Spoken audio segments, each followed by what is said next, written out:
Don't be silly. There's no brains in it. Here, see? Told you. Hey, gang. Todd and Sonny here. And I know I complained that last week was kind of a drab entry, kind of a breather for the next half of the season. And boy, did they go out on this episode all cylinders. We start with Tom getting a apartment in the name of Dickie. And he pays first and last month's rent in advance, which they don't normally do, but he did it, and he rents it for at least 6 months, if not longer, because he really likes it. Then he goes shopping. He buys some records and this nice glass ashtray. Now, the apartment comes with a phone, which not every apartment would have in Rome, but it's one of the lucky ones. He then writes letters to Marge and Dickie's parents saying that he is now studying under a famous painter, a name he makes up. And he may even be going to Sicily to study with this expert. So everything seems to be going fine. And then he gets a knock at the door and Freddy shows up. Remember Freddy? Back in, I believe it was first or second episode. He's wanting to see Tom. Oh, well, Tom's not there. He's curious as how Freddy found him because he had, when he saw the name Greenleaf on the buzzer, he ripped it off. Well, Freddy says he got it to the phone.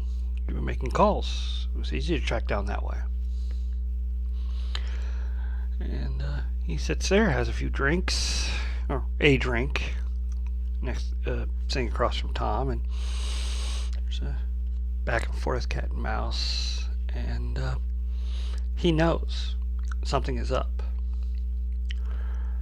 But Tom's evasive. He says, well, Dickie's not there. He's not sure when he'll get back. Oh, do you live here? No, I don't live here. So he takes his leave, goes downstairs, and Tom goes outside. He overhears over the banister Freddy talking to his landlord, Sonora Bruni. And he says, Tom was up there. Oh, yes, he's up there. I saw him go in. Freddy is now suspecting the truth. But he has a decision to make. Should he go tell his suspicions to the police and bring them back? Of course he should. So he instead returns immediately to the apartment. Informs Tom that he has looked into his past because he remembers him at a party and was told any kind of forgery you need, Tom Ripley's your man. So he knows he's done something to Dickie, and he's going to go get the police and bring them back. At which point Tom bludgeons him to death with that big heavy glass ashtray he just bought. Now he's got a conundrum. What to do with the body? Well, he searches Dickie, finds his car key, Freddy finds his car keys, goes out, goes immediately to the big expensive sports cars. It's not that one. He starts going down the block, finally finds the car the keys belong to, and he is so disappointed. It's this dinky little rental car, basically, when he knows the guy could afford like one of those big fancy sports cars. But what are you gonna do? That's the car. So he goes back up, cleans up around Dickie as much as he can. Freddy, keep confusing his two. Then he takes the bottle of alcohol that Freddy had been drinking from, and pours a lot of it down his gullet. Then he goes over to where Freddy was sitting, lights 3 of his cigarettes, and puts them in this other ashtray. Then he starts rehearsing his story. I know, I mean, he had quite a bit to drink, but I didn't think he was, I thought he was okay to drive, all that stuff. So he gets that straight in his mind. Then we are once again presented with a comedy of errors, where putting a hat on Freddy, he starts to take the body over to the elevator, and he takes the elevator down, but it only goes like a floor or two, and then it jams. We are now back at the beginning of the show, from the first episode. And he drags him out, and he can't carry him. He's too heavy, so he drags him down the stairs, his head going pop, pop, pop on each step. Gets him down. All this is being observed by the cat that the landlord owns. This cat, just every time Tom comes in or goes out, cat watches him, watches his every move. He doesn't follow him, he just watches.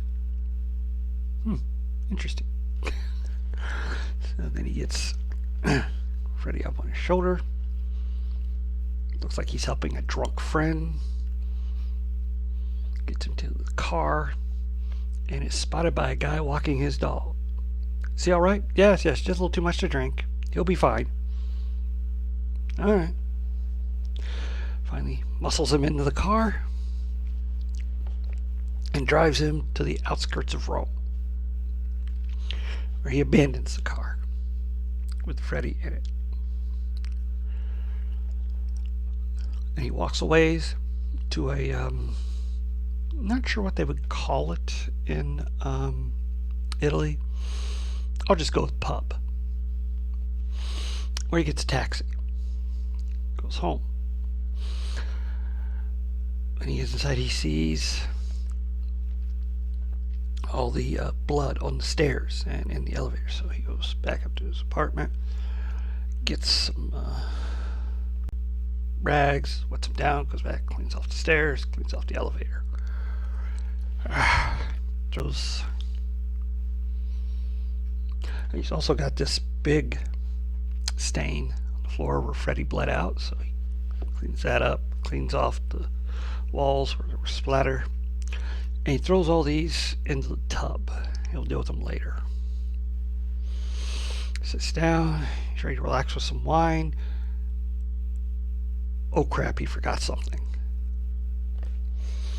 He goes back down the stairs, walks along, finds another taxi, takes him back to that pub, sends that taxi away, walks back to where the cars are abandoned, gets in, searches through Freddy's belongings, finds his wallet and passport, which he takes, walks back to the pub, gets another taxi, drives back home. After the taxi pulls away, as he's walking back to his apartment building, he drops the passport and wallet through a sewer grate. Going back up to his apartment, he sits down and finally enjoys his wine. He can relax now. Unfortunately, he had gotten some blood on his shoes from the second trip, and he's left bloodstains down on the bottom of the step. And the cat has walked through it, so there are now little bloody paw prints on the stairs too. The paw prints are the only thing in the show that is in color. Clever. Really good episode. A lot of ghoulish dark humor with his trying to manipulate the body, because that's what Tom's not a bodybuilder. They didn't have those back in the 60s. He's average build. So yeah, lugging a body around, it's like 150 to 170 pounds of dead weight. I say around 150 because Freddy's really thin. And once again, just like with Dickie, we have another very rich person who, I don't know if it's arrogance, hubris, or they've just been so sheltered they don't think they're ever in any danger. He knows Tom has done something to his friend, and yet he goes back up to the apartment and tells him this. Ugh. It's almost like he and Dickie kind of deserve what they get because of their obliviousness, I guess. And the fact that Tom is kind of pushed forward as a anti-hero. There's an interesting thing I've noticed with Tom. He goes from more of the ostentatious side of things, of being wealthy, where Dickie and Freddy don't.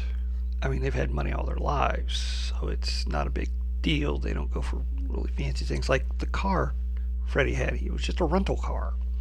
No need to go and get an expensive sports car to drive around with. It's only going to have it for however long he's staying there. Tom would have gone for the flashy car. He likes cultured things, but like everything else Tom does, it's more of a disguise he puts on. And with them, it's just natural. There was a serial I liked called, I think it was FBI 99 or FBI Agent 99. And in the serial, the big bad guy was this gangster who was real cultured. He wore these flashy, expensive clothes, and he always wore gloves, and he loved to play Mozart on the piano. And but underneath all that, he was vicious gangster. And the hero, who had sort of an English accent, was actually cultured. He had a nice suit, but it wasn't ostentatious. The only affectation was his hat, which had like a little band around it, and I think it was like a little feather on the side. Just a little. And this kind of and that sort of kind of reminds you of these characters here. Now we're getting into the real intrigue because, unlike Dickie's body, which is somewhere in the ocean tied to an anchor weight, Freddy's going to get discovered, and they're going to figure out who he is, even without his passport. So looking forward to the next episode where Tom is going to have to start dealing with the police now. And there's still Marge to consider. Well, till then, please like, share, and subscribe, and I'll see you next time.